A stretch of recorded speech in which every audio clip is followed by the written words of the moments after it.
رمضان الذي أنزل فيه القرآن هدى للناس وبينات من الهدى والفرقان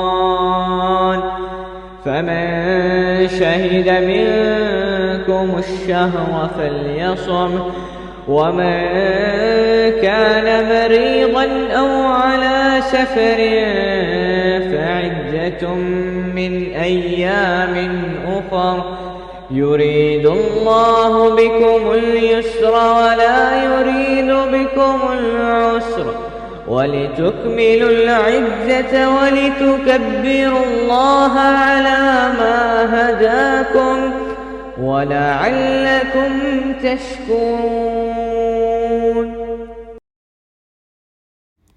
اعوذ باللہ من الشیطان الرجیم بسم اللہ الرحمن الرحیم وما لی لا اعبد الذی فطرنی والیہ ترجعون، اور مجھے کیا ہے کہ میں اس کی عبادت نہ کروں جس نے مجھے پیدا کیا اور اسی کی طرف تم لوٹائے جاؤ گے۔ کیا میں اس کے سوا ایسے معبود بنا لوں کہ اگر رحمان میرے بارے میں کسی نقصان کا ارادہ کرے تو ان کی سفارش میرے کسی کام نہ آئے گی اور نہ وہ مجھے بچائیں گے۔ یقیناً میں تو اس وقت کھلی گمراہی میں ہوں گا۔ بے شک میں تمہارے رب پر ایمان لایا ہوں، سو مجھ سے سنو۔ اسے کہا گیا جنت میں داخل ہو جا۔ اس نے کہا اے کاش میری قوم جان لے اس بات کو کہ میرے رب نے مجھے بخش دیا اور مجھے معزز لوگوں میں بنا دیا۔ السلام علیکم ورحمۃ اللہ وبرکاتہ۔ دورہ قرآن میں الحمدللہ آج ہم 23ویں پارے کا پارہ نمبر 23 کا آغاز کریں گے، اور اس پارے کے آغاز میں سورہ یاسین ہے جس کا کچھ حصہ ہم نے پارہ نمبر 22 میں بھی پڑھا، اور 22ویں پارے کے آخر میں ہم نے اس سورت کا جو حصہ پڑھا اس میں اللہ تعالیٰ نے انبیاء علیہ السلام کی تائید کرنے والے ایک مومن کا ذکر کیا۔ اس مرد مومن نے بستی کے لوگوں کو مخاطب ہو کر کہا تھا کہ میں اللہ کی عبادت کیوں نہ کروں کہ اسی نے مجھے پیدا کیا اور اسی کی طرف مجھ کو پلٹ کر جانا ہے۔ اللہ کو چھوڑ کر اگر میں کوئی اور معبود پکڑ لوں تو مجھے اس معبود کا کوئی فائدہ نہیں، کہ اللہ تعالیٰ اگر مجھے کوئی نقصان پہنچانا چاہے تو وہ میرا کچھ بھی بھلا نہیں کر سکتے۔ بستی والوں نے اس کی دعوت قبول کرنے کی بجائے اس مرد مومن کو شہید کر دیا۔ اس کی شہادت کے بعد اللہ تعالیٰ نے اس کو تو جنت میں داخل کر دیا، اور جنت میں جانے کے بعد کہ اس کے الفاظ اللہ تعالیٰ نے آیتوں میں بتائے کہ اے کاش میری قوم کے لوگوں کو اس بات کا علم ہو جائے کہ میرے پروردگار نے مجھ کو بخش دیا ہے اور جنت میں داخل کر دیا ہے۔ اس کی شہادت کے بعد اللہ تعالیٰ کی رحمتیں اس بستی والوں سے روٹ گئیں اور اللہ تعالیٰ نے ان لوگوں پر اپنا عذاب نازل کیا۔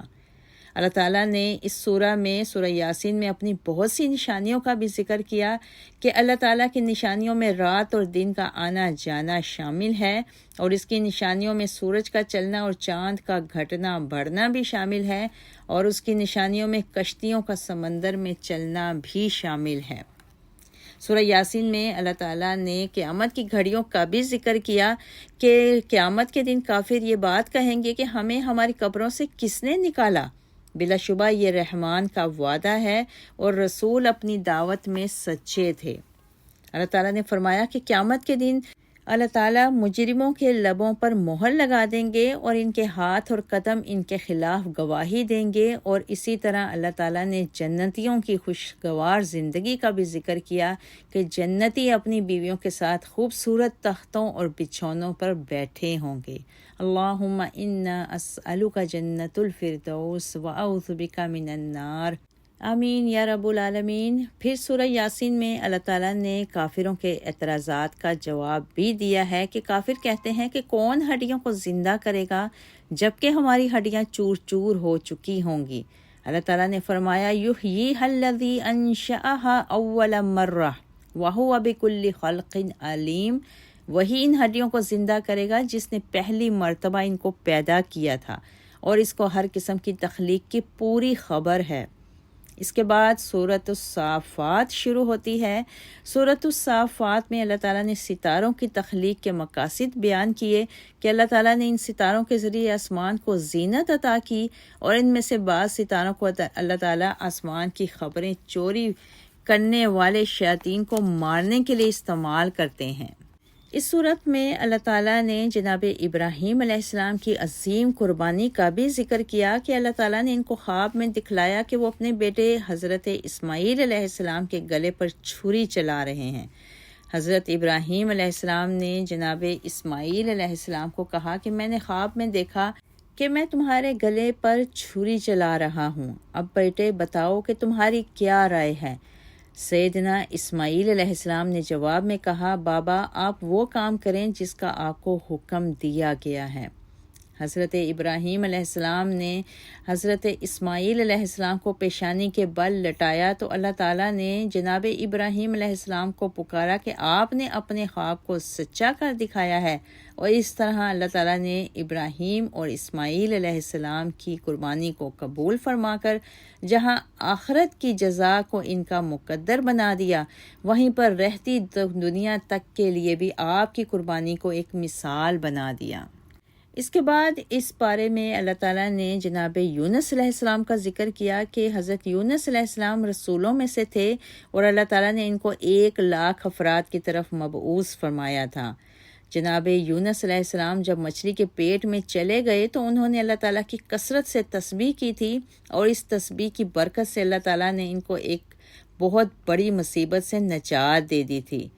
اس صورت میں اللہ تعالیٰ نے مشرکین کی اس بات کی بھی تردید کی ہے کہ وہ فرشتوں کو اللہ تعالیٰ کی بیٹیاں بتلاتے تھے، جبکہ اللہ تعالیٰ کی کوئی اولاد نہیں ہے۔ فرشتے تو اللہ کی عبادت گزار بندے ہیں جو صف باندھ کر اللہ تعالیٰ کی تسبیح کرتے ہیں۔ اللہ تعالیٰ نے فرمایا کہ اللہ تعالیٰ کی ذات پاک ہے ان عیبوں سے جو مشرک اس سے جوڑتے ہیں۔ اللہ تعالیٰ کا سلام ہو رسولوں پر، اور اللہ تعالیٰ کی تعریف ہے جو پروردگار ہے جہانوں کا۔ سورۃ صافات کے بعد سورۃ صاد شروع ہوتی ہے۔ سورۃ صاد میں اللہ تعالیٰ نے مشرکوں کے جناب رسول صلی اللہ علیہ وسلم کی دعوت پر اعتراض کا ذکر کیا ہے کہ انہوں نے الہ واحد کی عبادت کا درس دیا اور باقی تمام معبودوں کی نفی کی تھی، اور یہ بات مشرکین کو کسی بھی طور پر گوارا نہیں تھی۔ سورۃ صاد میں اللہ تعالیٰ نے حضرت داؤد علیہ السلام کے ایک فیصلے کا بھی ذکر کیا۔ اللہ تعالیٰ نے جناب داؤد علیہ السلام کی حکمت اور قوت بیان کا ذکر کیا، اور ایک مقدمے کا ذکر اس طرح سے کیا کہ جناب داؤد علیہ السلام اپنے محل میں لیٹے ہوئے تھے کہ اچانک ان کے محل میں 2 لوگ آ گئے۔ جناب داؤد علیہ السلام ان کے اچانک داخل ہونے پر تشویش کا شکار ہو گئے، تو انہوں نے حضرت داؤد علیہ السلام سے عرض کی کہ ہم آپ سے ایک تنازع کا فیصلہ کروانے کے لیے آئے ہیں۔ جناب داؤد علیہ السلام نے ان کے اختلافات کو سننا شروع کیا تو پہلے شخص نے کہا کہ یہ میرا بھائی ہے اور اس کے پاس 99 دمبیاں ہیں اور میرے پاس صرف 1 دمبی ہے، اور وہ اس کو بھی حاصل کرنا چاہتا ہے۔ تو جناب داؤد علیہ السلام نے دوسرے شخص کی بات سننے سے پہلے ہی دوسرے شخص کو مخاطب ہو کر کہا کہ تم نے دمبیوں کے بارے میں سوال کر کے زیادتی کا ارتکاب کیا ہے، جبکہ تمہارے پاس پہلے ہی 99 دمبیاں موجود ہیں۔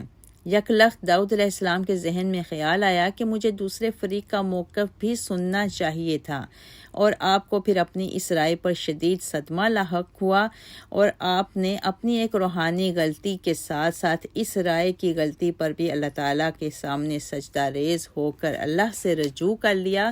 مالک کائنات نے جب اپنے عظیم بندے کو اپنے سامنے جھکے ہوئے دیکھا تو فوراً سے پہلے ان کو بخش دیا، اور ساتھ ہی نصیحت بھی فرمائی کہ اے داؤد، آپ زمین پر خلیفہ ہیں، پس لوگوں کے درمیان حق کے ساتھ فیصلہ فرمائیں، اور اس معاملے میں اپنی خواہش نفس کی کبھی پیروی نہ فرمائیں۔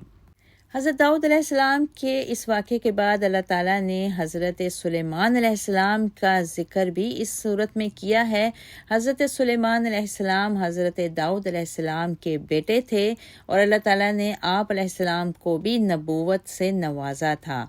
حضرت سلیمان علیہ السلام کی دعا کا بھی ذکر کیا کہ انہوں نے پروردگار عالم سے دعا مانگی کہ اے میرے پروردگار، مجھ کو بخش دے اور مجھے ایسی حکومت دے جو میرے بعد کسی دوسرے کے نصیب میں نہ آئے، بے شک تو بخشنے والا ہے۔ اللہ تعالیٰ نے جناب سلیمان علیہ السلام کی دعا کو قبول و منظور فرما لیا، اور آپ کو ایسی سلطنت عطا فرمائی جو رہتی دنیا تک آج تک کسی کو نہ ملی ہے اور نہ کبھی کسی کو ایسی سلطنت ملے گی۔ اللہ تعالیٰ نے جنات اور ہواؤں کو آپ علیہ السلام کے تابع فرما دیا۔ جنات آپ کے حکم پر عمارتیں، بڑے بڑے حوض اور جمی ہوئی دیگیں بناتے اور آپ کے حکم سے غوطہ خوری بھی کرتے۔ اسی طرح تیز ہوائیں ان کے حکم پر صبح و شام 1 ماہ کی مسافت طے کرتی تھیں۔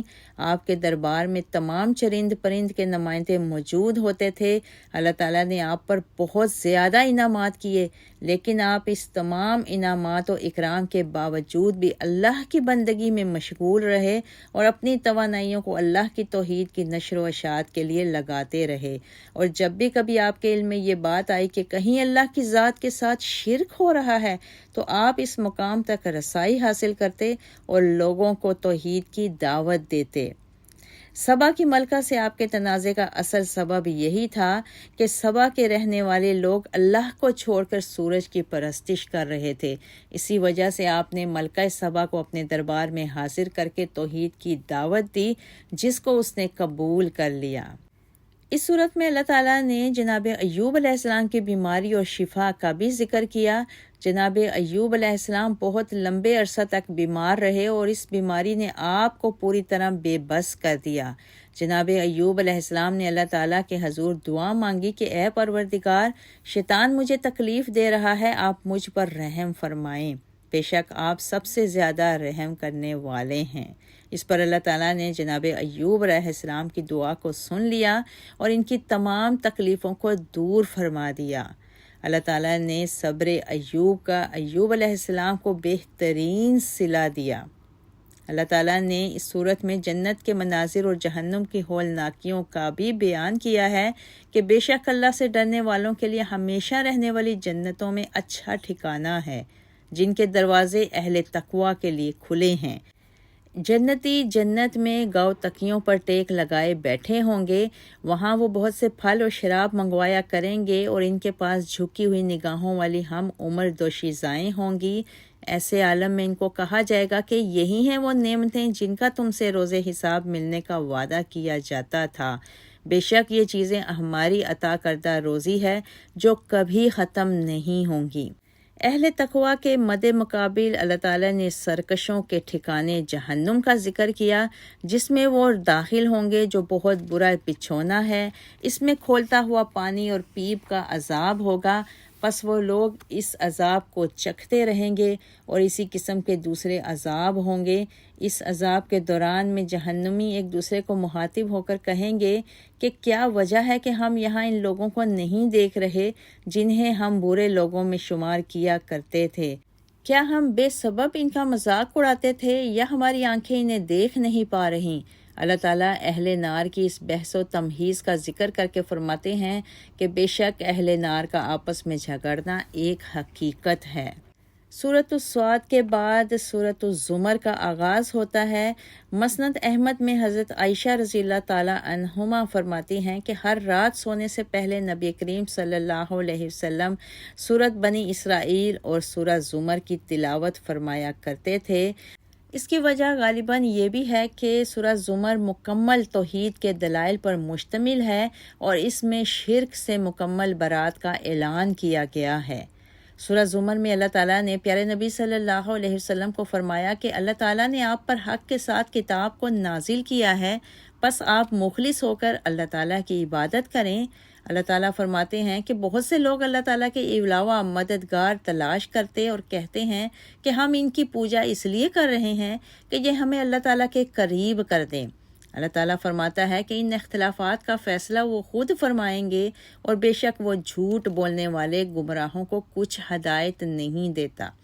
اس صورت میں اللہ تعالیٰ نے یہ بھی فرمایا کہ اللہ نے انسانوں کو 3 اندھیروں میں سے پیدا فرمایا ہے۔ بلا شبہ وہ 3 اندھیرے ماں کے پیٹ کے ہی 3 اندھیرے ہیں۔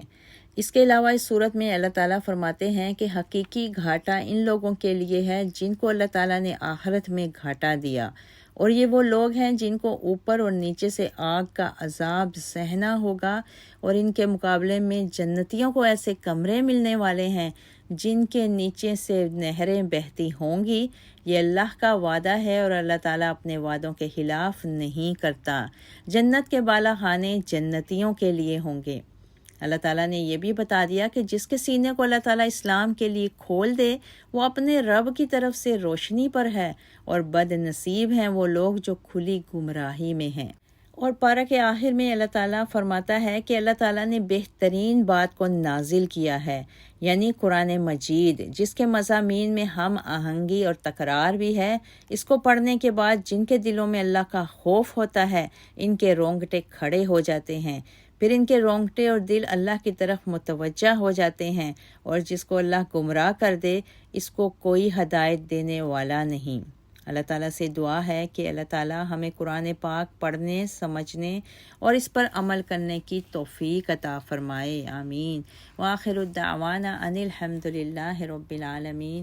سبحان ربک رب العزۃ عما یصفون وسلام علی المرسلین والحمد للہ رب العالمین۔ اللهم بارك لنا في رجب وشعبان وبلغنا شهر رمضان شهر رمضان. اللهم بارك لنا في القرآن العظيم وانفعنا بهدي سيد المرسلين وثبتنا على الهدى والصراط المستقيم.